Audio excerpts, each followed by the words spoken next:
dijo, les vamos a hacer la autocrítica, como decían, ¿verdad? Como decían cuando éramos jóvenes, decir, a ver, camarada, ponte ahí que te vamos a hacer la autocrítica. No, la autocrítica la hace uno y tiene que demostrarle uno mismo. Y entonces nosotros somos autocríticos permanentemente, de una manera natural.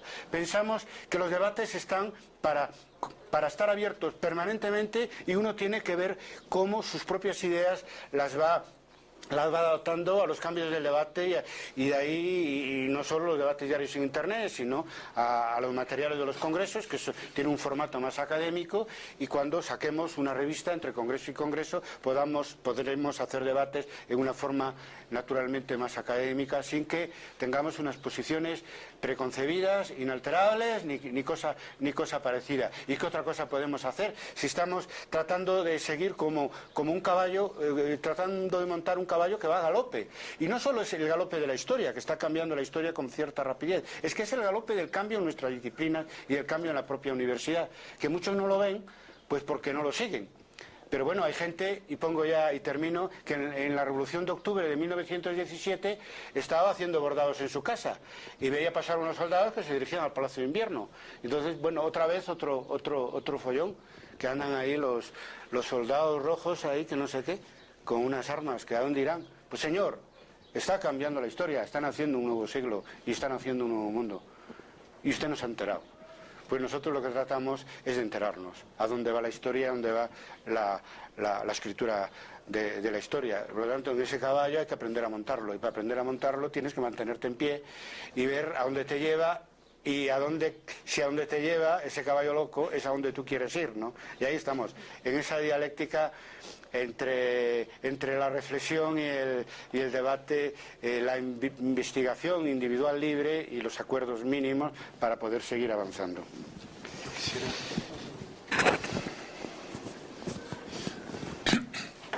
Nomás sobre el último aspecto que señalabas.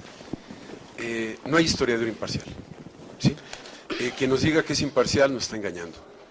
Todos cuando estudiamos la sociedad tomamos partido, cualquiera que esto sea. En las ciencias sociales no solo formamos parte de la sociedad, también influimos en ella.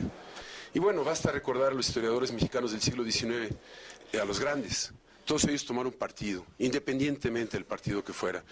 Esto es algo que sabemos y que no podemos irnos con la finta de que no eres objetivo porque tomas partido. Al contrario, yo creo que es importante decir claramente, tomo partido, este es mi partido y desde este punto de vista opino esto, ¿sí? Nunca estando cerrados al debate y mucho menos a la crítica y al reconocimiento de si tenemos errores, corregirlos.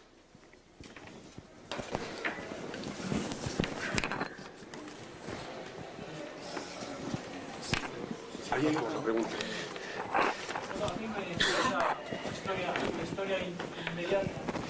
¿Cómo se conceptualizaría en el medio intelectual, digamos, en España, en el medio académico, el reciente proceso electoral en México? Mira, te agradezco mucho que me hayas hecho la pregunta, porque yo tuve algo que ver en el debate sobre ese tema, porque miembros de la red de Historia y Debate, tanto en el DF como en San Cristóbal de las Casas, vamos, en Chiapas, pues me insistieron bastante en que Historia y Debate tenía que tomar postura. La verdad es que en temas directamente políticos, pues no lo solemos hacer, o si yo lo hago a título individual, ¿no?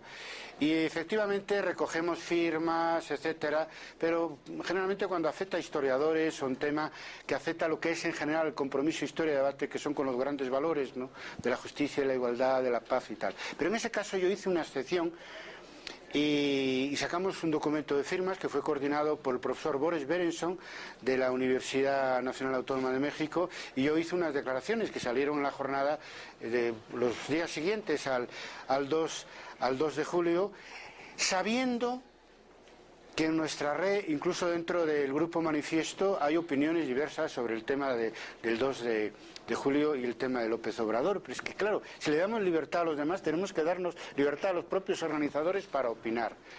Y yo en ese sentido te daría la opinión de los que firmamos esa carta contra el fraude electoral. Otros no la firmaron y son miembros activos y muy representativos de lo que es Historia de Debate, porque como es una red en definitiva historiográfica y académica, pues las diferencias políticas que puedan haber coyunturales pues no afectan demasiado.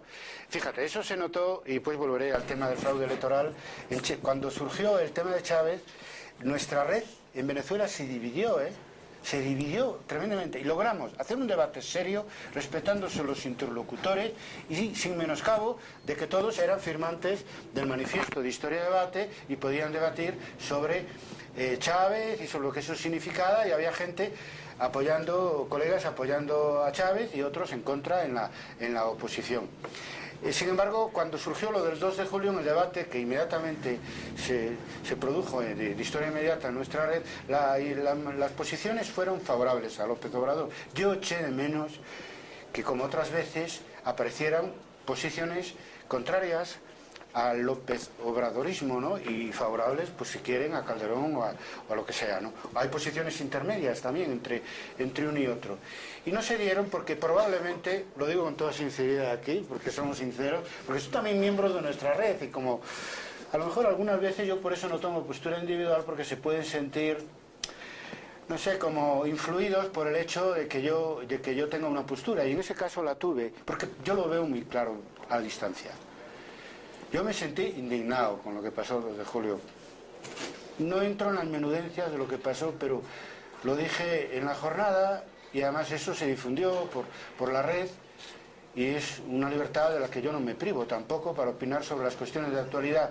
Y los que conocen Historia de Debate, los que me conocen a mí saben sobradamente que yo aquí me estoy encontrando con colegas de Historia de Debate que no están en esa línea y saben que es mi opinión y nada más. Y no pasa nada y continuamos trabajando juntos. Yo me sentí indignado. Primero porque los indicios son más que razonables de que ha podido haber fraude. Ya hablo ahora suavemente. De que había una solución fácil, que era el cuenteo, voto por voto, que se ha hecho en otros sitios, y yo sé que sabemos porque por las cosas que están saliendo que se lo han pensado 2 o 3 veces. Y segundo, porque no entiendo por qué exista un veto para que la izquierda democráticamente pueda gobernar en México por primera vez en la historia, y la izquierda que aquí tenéis, porque claro, yo oigo muchas quejas, que si eso, que si lo otro, pero es que las quejas las tenemos en todos los países, y en todos los países si ganan las elecciones tienen derecho a gobernar, y si ganaron en el distrito federal tuvieron derecho a gobernar, y si ganan las elecciones en la República tienen derecho a gobernar, y mientras eso no sea así, aquí no habrá una democracia, históricamente no habrá una democracia completa, y yo lo sé por la experiencia española, porque fíjate, en la experiencia española la transición de la dictadura a la democracia tuvo 2 momentos esenciales que si vosotros los aplicáis a lo que pasa aquí, imaginaros vosotros, ¿no? Uno es la legalización del Partido Comunista en la Semana Santa roja o negra, porque también fue llena de atentados y de movimientos de militares, etcétera, del año 77. Del año 77. Todo eso creó un movimiento militar en contra, porque los militares todavía en ese momento, los altomandos, habían hecho lo que ellos llamaron la Cruzada Nacional contra la España republicana, lo que nos llamaban a nuestros antecesores los rojos, ¿no? Y entonces era todavía el ejército de Franco, y Adolfo Suárez, un centrista auténtico, una persona que viene que evolucionó hacia posiciones democráticas, etcétera, siendo el secretario general del Partido Fascista del Movimiento Nacional, dijo que no habrá democracia y convenció a Juan Carlos de Borbón, el actual rey, mientras no se legalice al Partido Comunista. Así fue. Y después el segundo paso para la credibilidad de la democracia fue que pudieran acceder al gobierno de la nación el Partido Socialista Obrero Español en 1982, después del intento de un golpe militar en España del Tejero, cuando asaltó el Parlamento el año anterior. Y lo que consolidó la democracia en España es Felipe González, que en realidad no tuvo ni ocasión ni era el momento de hacer reformas sociales. Es que limpió las instituciones y transformó las instituciones heredadas de la dictadura más o menos en unas instituciones democráticas, para que fuera creíble interna y externamente un régimen democrático. Por eso yo os digo que hasta que México pueda ser como Venezuela, como Ecuador, como Bolivia, aquí no habrá una democracia completa. ¿Y cómo no nos va a interesar ya? No digo como ciudadanos, en fin,